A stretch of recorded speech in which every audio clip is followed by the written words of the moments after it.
Il était une fois, dans un royaume lointain, vivait un jeune prince nommé Étienne, aimé de tous pour sa gentillesse et son courage.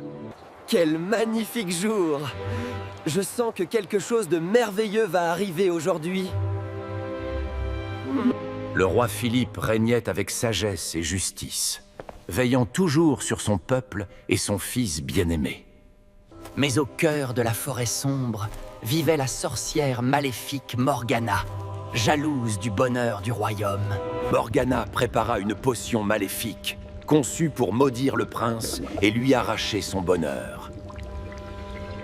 Sans le savoir, le prince profitait de sa dernière journée de bonheur insouciant avant que la malédiction ne frappe. Le prince aimait particulièrement les roses, symbole de l'amour de sa mère pour la beauté de la nature. Cette nuit-là, alors que le prince se reposait dans sa chambre, la sorcière lança son sort maléfique. Par les ténèbres et les ombres, je te maudis, prince Étienne. Tu deviendras invisible pour tous ceux qui te connaissent. Le sort maléfique traversa la nuit, invisible et imparable, se dirigeant droit vers le prince endormi. Le sort frappa le prince pendant son sommeil, et en quelques instants, son corps commença à disparaître de la vue. À l'aube, le prince se réveilla, ne sachant pas que sa vie avait changé à jamais. Le prince se leva et marcha vers le miroir, mais pour la première fois de sa vie, il ne vit aucun reflet. Qu'est-ce qui m'arrive? Où suis-je? Je ne peux pas me voir. Le prince sortit en courant de sa chambre, cherchant désespérément de l'aide, mais personne ne semblait le voir ou l'entendre. Le roi et la reine attendaient leur fils pour le petit déjeuner, se demandant pourquoi il était en retard. Ou peut-être, Étienne. Il n'est jamais en retard pour le petit déjeuner. J'espère que tout va bien. Père, mère, je suis là. Quelque chose de terrible m'est arrivé. Vous devez m'aider. Père, c'est moi, Étienne. Pourquoi ne pouvez-vous pas me voir? Envoyez des gardes chercher le prince immédiatement. Je veux savoir pourquoi il n'est pas présent au petit déjeuner. Désespéré, le prince invisible se rendit à la bibliothèque royale, cherchant des réponses sur sa malédiction mystérieuse. D'après la légende, une malédiction de l'invisibilité ne pouvait être brisée que par le véritable amour de quelqu'un qui ne vous avait jamais vu auparavant. Le prince réalisa sa quête difficile. Il devait trouver quelqu'un qui n'avait jamais vu son visage pour tomber amoureuse de lui, alors qu'il était invisible.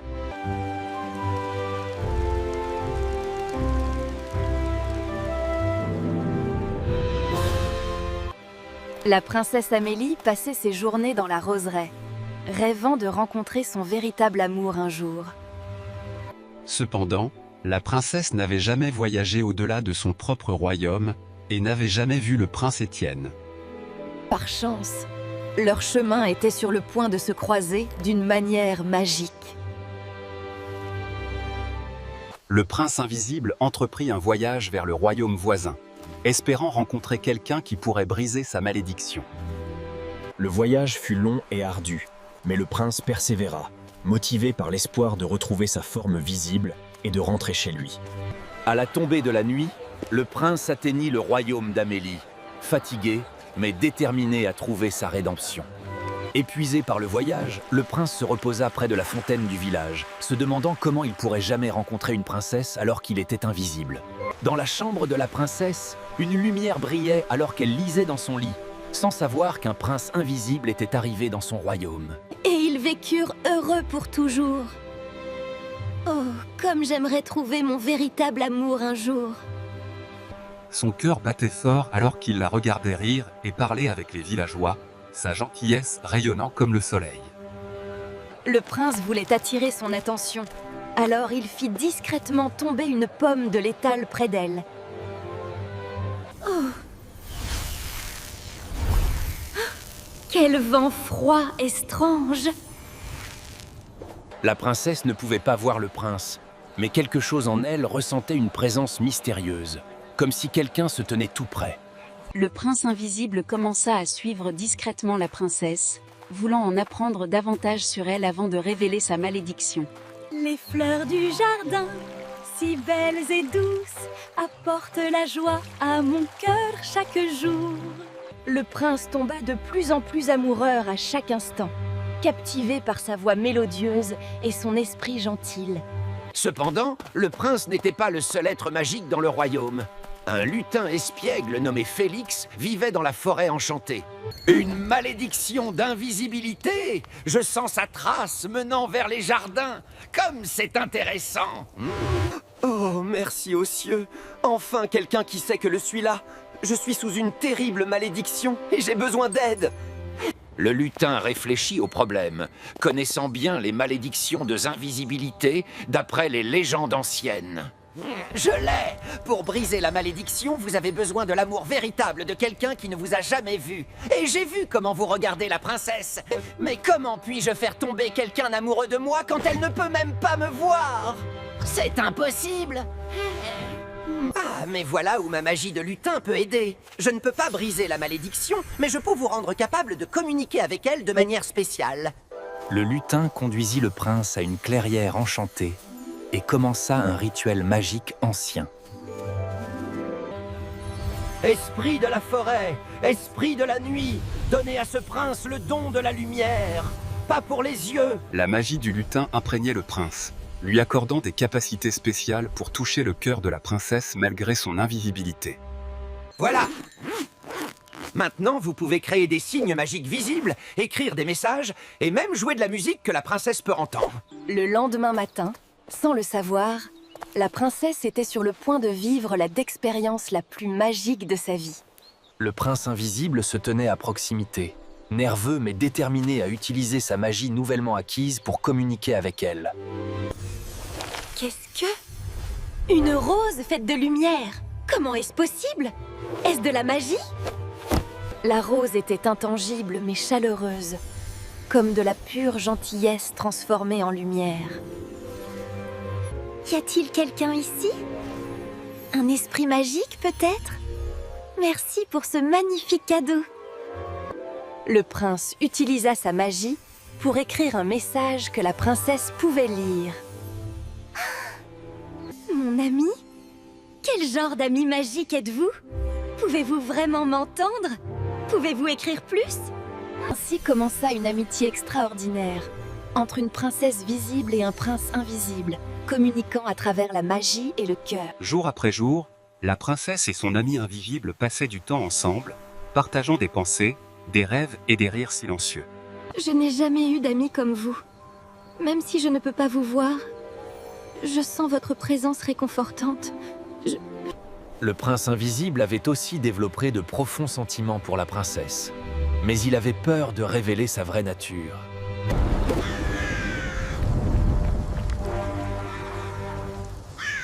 Zerbe, c'est les mers croissant.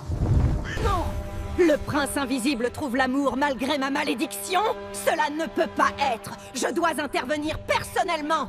La sorcière prépara une nouvelle potion maléfique, encore plus puissante que la première, destinée à séparer les deux amoureux pour toujours. Mon cœur est si léger, je me sens comme si je pouvais voler.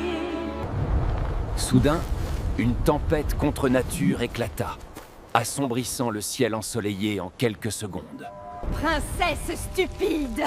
Vous êtes tombée amoureuse d'un prince maudit! Laissez-moi vous montrer votre véritable amoureux! Vous êtes humain? Tout ce temps, vous étiez une personne invisible? Amélie, s'il vous plaît. Oui, je suis le prince Étienne, maudit pour être invisible. Mais mes sentiments pour vous sont vrais. Vous m'avez menti. Vous avez caché qui vous étiez vraiment. Comment puis-je faire confiance à quelqu'un que je ne peux pas voir? Parfait! La confiance brisée, l'amour détruit, ma vengeance est complète. Le prince restera invisible et seul pour toujours. Le cœur brisé, la princesse s'enfuit, laissant le prince invisible seul dans son désespoir. Cette nuit-là, la princesse pleura, confuse et blessée. Le prince aussi ressentit un chagrin profond, réalisant que sa tentative de cacher la vérité avait coûté l'amour de la seule personne qui était importante. Prince Étienne, je sais que vous êtes là. Ne perdez pas espoir. Le véritable amour peut surmonter même le plus grand mensonge s'il est sincère. Qu'a été un imbécile. J'aurais dû lui dire la vérité dès le début. Maintenant, elle ne me fera plus jamais confiance. Comment puis-je réparer cela? Attendez, il y a peut-être un moyen. Si la princesse peut prouver que son amour est vrai malgré ne pas vous voir, cela pourrait briser la malédiction complètement. Mais elle doit faire ce choix par elle-même, de son propre cœur. Vous ne pouvez pas la forcer ou la convaincre. Son amour doit être libre et vrai. Le lendemain, la princesse retourna au jardin, incapable du lieu et le point de joie. Mon ami invisible, Étienne, même si vous m'avez caché la vérité, je ne peux nier que chaque moment. La rose magique réagit à ses véritables sentiments, brillant plus fort, comme si elle sentait l'amour dans son cœur. Étienne, si vous pouvez m'entendre, je veux que vous sachiez quelque chose d'important. Je dois vous le dire. Je ne me soucie pas que vous soyez invisible. Je ne me soucie pas que je ne puisse pas voir votre visage. Ce qui compte, c'est ce que je ressens dans mon cœur. Amélie, je vous aime aussi. Depuis le moment où je vous ai vu pour la première fois. Pardonnez-moi d'avoir caché la vérité. Alors venez, laissez-moi vous embrasser même si je ne peux pas vous voir. Laissez-moi prouver que mon amour est vrai. Au moment où leurs lèvres se rencontrèrent, la malédiction fut brisée par le pouvoir du véritable amour. Et pour la première fois, la princesse vit le beau visage du prince qu'elle était tombée amoureuse sans jamais voir. Vous êtes encore plus beau que je l'imaginais. Mais cela ne change rien, je vous aurais aimé de toute façon. Et vous êtes tout ce que j'allais toujours rêver, et plus encore. Merci de m'avoir vu avec votre cœur quand vos yeux ne le pouvaient pas. Me voici! J'espère que je ne vous ai pas trop fait attendre, n'est-ce pas merveilleux? Félicitations! Le véritable amour a triomphé. Je savais que mon plan fonctionnerait. Vous deux étiez destinés l'un à l'autre. Merci, cher ami Félix. Sans votre magie et votre sagesse, je serais resté invisible pour toujours. Vous aurez toujours une place d'honneur dans notre royaume.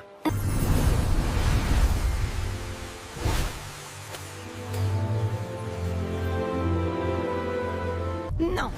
Impossible! Mon pouvoir défait par l'amour stupide! Je me vengerai! Cette défaite ne pas la nière! La sorcière vaincue s'enfuit dans l'exil, mais le royaume savait qu'elle pourrait revenir un jour. Pour l'instant, l'amour avait gagné. De retour dans son royaume natal, le roi et la reine attendaient anxieusement le retour de leur fils perdu depuis longtemps. Le prince retourna chez lui avec sa princesse bien-aimée à ses côtés, maintenant visible et heureux. Mon fils, mon précieux fils, tu es revenu. Nous pensions t'avoir perdu pour toujours. Où étais-tu? Père, j'ai été sous une terrible malédiction, invisible pour tous ceux qui me connaissaient. Mais j'ai appris une leçon précieuse sur le véritable amour et l'honnêteté. Et j'ai trouvé quelque chose des encore plus précieux. Permettez-moi de vous présenter la princesse Amélie, la femme... Bienvenue dans notre famille, chère Amélie. Toute femme capable d'aimer avec son cœur plutôt qu'avec ses yeux est vraie. Le royaume entier se prépara pour le mariage royal le plus magnifique jamais vu, célébrant l'amour qui avait triomphé de la magie noire. Le jour du mariage arriva, et le château n'avait jamais été aussi beau, rempli d'amour et de joie. La mariée entra, rayonnance de beauté et de grâce, tenant un bouquet fait des roses magiques. La plus belle vue que j'ai jamais vue. Et je peux vraiment la voir cette fois. Devant famille, amis et royaume, les deux âmes destinées se tinrent ensemble, prêtes à promettre leur vie l'une à l'autre. Ils échangèrent des anneaux, symboles de leur amour éternel et de leur engagement inébranlable. Je vous déclare maintenant mari et femme. Vous pouvez embrasser la mariée. La célébration dura toute la nuit, avec musique, danse et rire résonnant à travers le château. Crois-tu que nous raconterons un jour notre histoire à nos enfants? L'histoire du prince invisible et de la princesse qui l'aura aimé sans le voir? Oui, Et nous leur dirons? Que le véritable amour voit avec cœur, pas avec les yeux.